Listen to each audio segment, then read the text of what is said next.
Selamat sore teman-teman, berjumpa kembali dengan saya FX Ari Agung Prastowo dalam acara Hot Talk, hasil riset diseminasi Universitas Padjadjaran. Sore kali ini kita kedatangan tamu spesial khusus untuk membahas berkaitan dengan mangga dan lalat buah. Apa itu lalat buah? Kita akan berdiskusi langsung dengan ahlinya. Kali ini kita mengundang Dr. Agus Susanto dari Fakultas Pertanian, tepatnya dari Departemen Hama Penyakit Tumbuhan. Mari kita sapa Kang Agus. Selamat sore Kang Agus. Sore. Assalamualaikum Kang Ari. Gimana kabarnya nih? Waalaikumsalam, kabar baik Kang. Ini saya dapat bocoran nih. Katanya sekarang lagi suka goes katanya. Betul. Ini udah sampai mana aja nih goesnya nih? Waduh, sampai hatinya sepertinya. Aduh, sampai hatinya. Saya juga suka goes, Kak. Oh gitu ya? Tapi goes saya itu selalu bermuara di tempat makan. Sama. Oh, sama.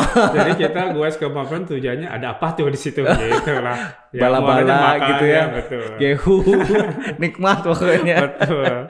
Jadi nggak langsing-langsing nih. Waduh, apalagi saya. Selain goes apa nih olahraga hobinya? Saya suka tenis meja. Ya. Tenis meja ya. Meja. By the way, pernah juara 1 loh. Widih. Waktu Desnatalis Farmasi ya. Desnatalis Farmasi. Berat ini. Saya nggak jadi ngundang Oh, jangan. Harus hati-hati ini.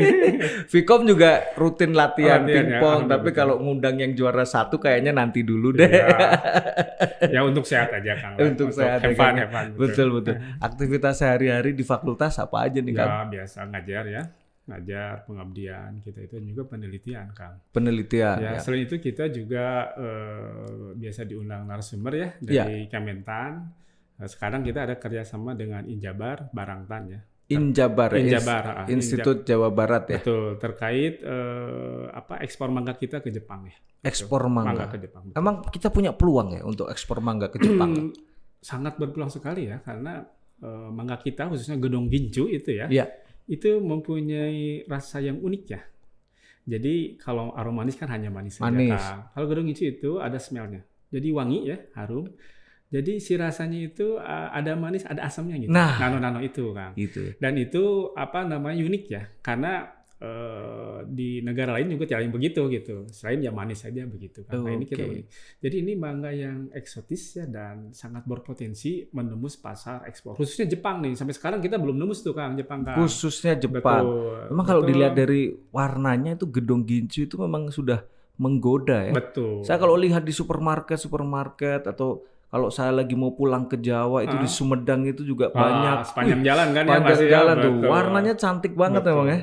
Tidak hanya hijau atau kuning saja kan. Jadi ada merah, oranye lah begitu ya. Jadi dari segi fisik saja itu sudah wow ini sesuatu kayaknya begitu kan. Apalagi kalau kita merasakan rasanya. Manis asem gitu. Betul. Pernah merasakan nggak Gedong Ginju yang di jus tuh? Kalau di jus belum, tapi kalau coba deh itu. Wah, sesuatu banget lah. Sesuatu ya. Betul. Nanti khusus kita goes ke daerah Tomo.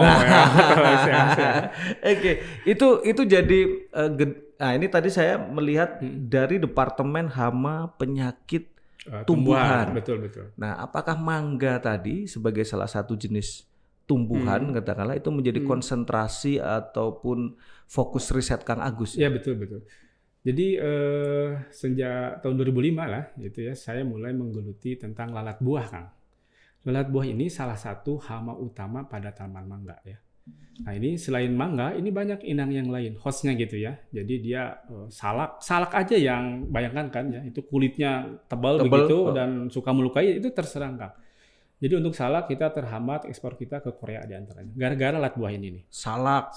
Terus cabai pastilah. Cabai musim hujan begini ya. Jadi lalat buah berkolaborasi dengan patek ya, istilah petani itu. Jadi cabai kita itu musim hujan kan mahal ya. Iya. Cengek, cabai itu kan kalau kita beli bala-bala ya. Waduh. Nggak ada cengeknya gitu. Karena apa? Nggak enak. Harga cengeknya lebih mahal dari bala-balanya begitu ya. Iya. Nah itu. Terus yang lain jeruk Kang. Jeruk, jambu air ya. Terus juga yang lain tuh bitter gourd tuh paria ya, yang pahitnya terserang Kang. Jadi hampir seluruh buah yang berdaging gitu ya terserang. kemarin Pak Dirjen itu ya waktu kita ketemu Senin kemarin di daerah Tomo itu durian, bayang nggak? Durian juga terkena. Terserang juga. Terus ada yang musai itu apa pisang ya, pisang, pepaya ini banyak sekali inangnya kan. Artinya sekali tuh. Beraneka macam buah-buahan dan sayur juga dan ya. sayur juga betul. Itu berpotensi ya sebut saja terkena lalat buah buah itu, betul. Dan ini Kang Agus lagi fokus konsentrasi. Betul. Saya selama 15 tahun ini ya, terutama ke mangga ya, ke mangga. Akang pernah nggak kita mungkin makan jambu belimbing ya? Yang dari luarnya mulus gitu mulus, kan? Dalamnya ada belatungnya gitu. Nah itu kan jambu air, jambu batu kristal tuh ya, belimbing ya itu kan dari luarnya nggak kelihatan ya. Tapi ketika kita makan, kok ada belatungnya? Nah itu pengalaman terbaru saya tuh Kang. Pulang dari Jakarta, mampir ke KM 72 tuh. Di depan toiletnya tuh ada yang jual buah-buahan. Salah satunya jambu air kan. Dari luar tuh wah mantep lah, mulus-mulus gitu. Betul. Saya beli Kang 2 kilo, dapat banyak.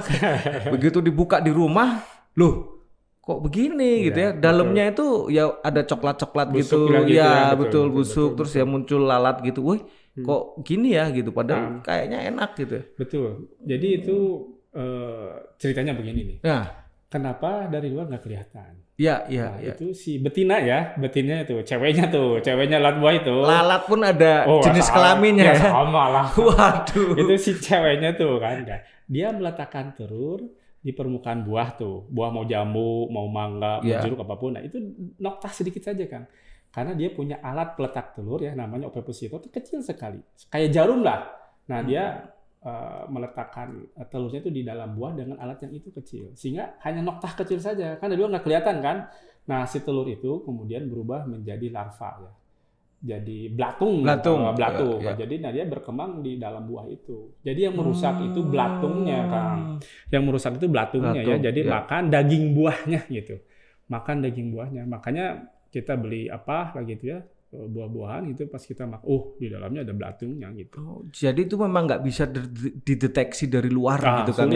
Sulit dideteksi dari luar. Wow. Jadi maka kita susah ada belatungnya atau enggak gitu kan? Gitu. Nah dari sekian banyak jenis buah tadi yang katakanlah berpotensi terkena lalat buah tadi, riset terakhir yang dilakukan Kang Agus untuk buah apa ini Kang? Atau semuanya? Saya tuh riset sekarang fokus ke mangga dan cabai ya. Mangga dan cabai. Kenapa itu? Cabai kita tahu lah, itu salah satu produk sayuran yang bisa bikin inflasi ya, selain bawang merah dan beras, cabai itu. Bayangkan saja kita ketika makan bala-bala gitu kan, nggak ada cabainya gimana? Nggak ada cengeknya kurang gitu kan? Nikmat. Ya enggak lah. Kurang nikmat. Pertanyaannya, kenapa ketika beli bala-bala nggak ada cengeknya gitu? Karena lebih mahal dari bala-balanya kan, betul nggak? Sekarang gitu. Sekilo berapa sih Kang? Saya nggak tahu nih. Terakhir paling mahal itu sampai 140.000. 140.000. Cengek ya. Tapi bukannya itu menguntungkan untuk petani cabai Kang? Nah, kalau untuk petaninya sulit ya, karena rantai pasoknya panjang. Kan? Dari petani ke pengepul 1, pengepul 2, bandar, baru ke pasar, baru ke konsumen gitu. Dan ketemulah harga 140. Paling di petani itu sekitar paling mahal 60.000 lah gitu ya. Gitu. Jadi memang ini PR kita juga ya. Mungkin nanti akan dibahas oleh Kang Tommy itu rantai pasok cabai gitu ya. Nah, tadi cabai dan mangga gitu. Ada peristiwa ataupun ya sebuah momentum katakanlah, atau mungkin sebuah pandemi katakanlah, yang memicu Kang Agus untuk melakukan penelitian pada buah mangga Kang? Ini dimulai dari tahun 2005 ya, ketika saya pas awal ngambil S3 di ITB itu memang tema disertasi tentang lalat buah. Berarti udah berapa tahun nih Kang? 2005? 17 tahun lah. 17 tahun. Meneliti tentang mangga, lalat buah pada mangga. Lalat buah pada mangga yang menyerang mangga gitu ya. Jadi itu dari tahun 2005 ya. Jadi sampai sekarang terus gitu. Nah sampai sekarang Kang ini ya yang jadi hama itu lalat buah. Jadi ekspor mangga gedong gincu kita ya ke Jepang itu belum berhasil sampai sekarang. Tapi sekarang mudah-mudahan nih minta doanya mau berhasil ya. Jadi seminggu ini kita roadshow terus ya ke lapangan, persiapan lapangan dan juga rapat-rapat untuk MOU SPK dengan pengusaha Jepang, Kang. Karena ini MAP itu Ministry of Agriculture, Fisheries and Forestry, kalau di kita Kementannya Jepang, Jepang. Itu mensyaratkan boleh dibuka keran ekspor gedong gincu Indonesia ke Jepang dengan syarat bebas lalat buah. Bebas lalat buah ya. Nah, kita itu memang banyak jenisnya ya. Itu lalat buah itu. Nah, yang terutama itu ada 4, Kang ya. Di kita di Jawa Barat ada dorsalis, karambole ya, albis carata, dan cucurbitae. Nah, satu nyempil nih. Yang nyempil ya, yang membuat Jepang itu belum mau atau membuka keran ekspornya itu namanya Baxosaria occipitalis. Nah, ini. Itu paling ganas atau bagaimana? Bukan paling ganas ya. Jadi yang paling ganas dorsalis sebenarnya. Itu yang 4 ini bisa kita handle ya. 4 ini ada di Jawa Barat. 4 jenis lalat buah. Yang 4 itu ada. Nah, yang occipitalis sebenarnya tidak ada di Jawa Barat, Kang. Adanya ya menurut batas literatur dan hasil penelitian juga adanya di Kalimantan. Terakhir kita kerjasama dengan Injabar ya dan karantina itu kita melakukan riset di Tarakan, Kalimantan Utara selama kurang lebih 4 bulan ya, dari Desember 2021 kemarin sampai Maret 2022. Nah, di sana memang ditemukan lalat buah occipitalis, tapi dalam jumlah yang sangat kecil. Dari hasil tangkapan sekitar 3.000-an ya, hanya 2, Kang. Yang jantannya itu yaitu terverifikasi secara morfologi bahwa itu occipitalis. Nah, yang jadi masalah kita itu kenapa lalat buahnya di Kalimantan gitu kan? Ya. Masih belum membuka kan mangganya itu di daerah Jawa Barat, di Jawa Barat terutama Jawa Barat. Nah, makanya kita melakukan klarifikasi. Nah, alhamdulillah kita udah terbit jurnal kita ya Kang ya di Andres itu Q2 tahun Februari 2022 ya. Dan itu penelitian saya selama kurang lebih 15 tahun di daerah Tomo Sumedang ya, salah satu sentra tanaman mangga di Jawa Barat.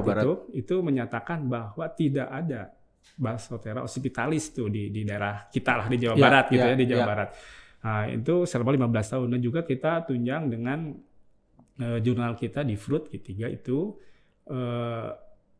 lalat buah yang ada pada mangga di Jawa Barat itu ya di 3 kabupaten itu ya, jadi Majalengka, Sumedang dan Indramayu itu hanya ada dorsalis dan karambole. Nah, itu jadi tidak ada occipitalis, Kang. Itu dari 3 mangga ya. Di kita itu 3 mangga yang sangat mempunyai ekonomi ya, gedong gincu, aromanis dan cengkir. Dan kita penelitiannya komprehensif ya. Maksudnya selain dari pertanaman mangga, dari tengkulak gitu kan, dari petani kan langsung ke konsumen kan, dari tengkulak dan dari pedagang. Jadi kita dari 3 varietas yang berbeda, 3 sentra kabupaten mangga yang berbeda, nah, dan juga dari 3 sumber tadi, dari pertanaman mangganya langsung, tengkulak dan pedagangnya. Dan itu tidak ada satupun identifikasi secara morfologi ya, itu yang menyatakan occipitalis. Nah, ini alhamdulillah ya dengan hasil riset kita itu ini bisa mensupport Barangtan dan Injabar ya, meyakinkan pemerintah Jepang khususnya MAP ya, Kementannya Jepang itu bahwa memang aman. Gitu. Jadi mereka bisa menerima produk mangga dari kita gitu ya. Seminggu kemarin kan kita padat banget gitu ya. Dan hari ini Hayashi ya, pengusaha dari Jepang itu dia rapat sekarang dengan DPR-nya ya, DPR-nya Jepang gitu. Jadi hasil tinjauan lapangan kemarin dia ke Indonesia. Gitu. Jadi untuk meyakinkan bahwa memang mangga gedong gincu yang asal Jawa Barat itu free dari varian Baxosaria occipitalis yang itu ya. Tapi kalau yang lain ada. Tapi khusus occipitalis karena itu yang jadi masalah kan. 10 tahun ini ya itu yang jadi masalah. Jadi kita niatnya udah 10 tahun yang lalu. Barangtan, karantina, teman-teman itu sudah sangat bekerja keras sekali ya untuk itu, tapi belum berhasil gitu ya. Jadi ini yang memicu Kang Agus dan tim dengan tim betul untuk melakukan riset lalat buah di buah mangga gitu, karena produksi buah mangga kita yang berlimpah katakanlah, tetapi dunia luar belum mau menerima buah mangga kita untuk kita ekspor ke sana. Betul. Nah, tadi beberapa kali disebutkan Jepang nih, Kang. Apakah tidak ada potensi negara lain, Kang? Sebut saja misalkan Thailand ataupun negara Asia yang lain yang katakanlah berpotensi menerima ekspor mangga dari kita? Thailand justru saingan kita loh. Nah, itu. Kompetitor kita itu ya di ASEAN itu Thailand, Filipina, Kang. Di Asia itu India, Pakistan. Di dunia itu Amerika Latin, Australia termasuk gitu ya. Nah tapi tadi kita jangan berkecil hati karena yang gedong itu kan secara rasa ya dan performa itu spesifik gitu, unik gitu. Berbeda kan? Berbeda. Nah itu ya. Nah ini kenapa Jepang? Karena memang kita sampai sekarang belum berhasil menembus pasar Jepang. Nah untuk pasar yang lain kita sudah bisa kan. Di antaranya ke Singapura ya, terus juga ke Timur Tengah. Itu memang Timur Tengah tidak terlalu strike seperti Jepang gitu ya. Kalau Singapura juga dia di batas residu pestisidanya ya. Mungkin akan pernah dengar kan gedong gincu masuk gedung putih tuh. Gedong gincu masuk gedung putih. Betul, itu memang sudah Kang waktu zamannya Obama. Betul udah masuk nah gitu. Cuman ini Jepang kan potensinya mereka tuh suka buah gitu ya, suka buah. Ini potensi sekali. Dan mereka sebenarnya punya buah lokal ya, Miyazaki mango itu. Tahu nggak harganya berapa? 1 juta sebutir loh, 1 juta lebih sebutir. Satu butir 1 butir 1 juta. Jadi hanya untuk gift gitu ya. Jadi nih Kang Ari nih punya apa kecengan ya, mau ditembak. Nah ini biasa kita. Jadi mereka sangat menanti-nanti gitu ya mangga kita gitu. Jadi selain kalau mangga lokalnya mahal gitu. Jadi ini potensi gitu Kang. Makanya Jepang kenapa selama 10 tahun ini ya belum berhasil. Jadi negara lain sudah menerima mangga kita tapi hanya Jepang. Karena tadi mendapatkan informasi bahwa ada 4 atau 5 jenis lalat buah yang ada di Indonesia ya, yang utama ya. Ya, sementara padahal satu jenis lalat buah itu tidak ada di Jawa Barat. Tidak ada. Tetapi adanya di Kalimantan. Di Kalimantan. Nah, ini jadi isu kan. Isu gini Kang. Ini kan jadi isu politik ya. Kenapa isu politik? Tadi kompetitor kita itu kan banyak ya. Jadi namanya saingan ya. Jadi coba di Indonesia nih bebas obesitas satu gitu. Karena memang di Filipina, Pakistan dia sudah berhasil mengendalikan itu. Gitu. Jadi Filipina, Pakistan sudah berhasil menembus pasar ekspor Jepang ya. Nah kita belum karena isu itu aja sih yang satu si obesitarisnya. Jadi kita sebenarnya ini panjang rangkaiannya rapat dengan berbagai teman-teman dari UGM ya. Dari Balit Buah, Kementan, semuanya ini. Jadi waktu itu saya mengistilahkan obesitaris pemersatu bangsa ya. Jadi karena dari berbagai peneliti ya, berbagai institusi, nah kita berdiskusi tentang ini kan gitu. Ini terus terang aja kan, kelemahan kita ya di penelitian itu apa masing-masing kan. Kita itu siapa nih Kang? Betul. Unpad atau Indonesia? Indonesia ya. Karena kita kenapa saya tadi sebutkan obesitaris pemersatu bangsa ya. Jadi sekarang oh iya.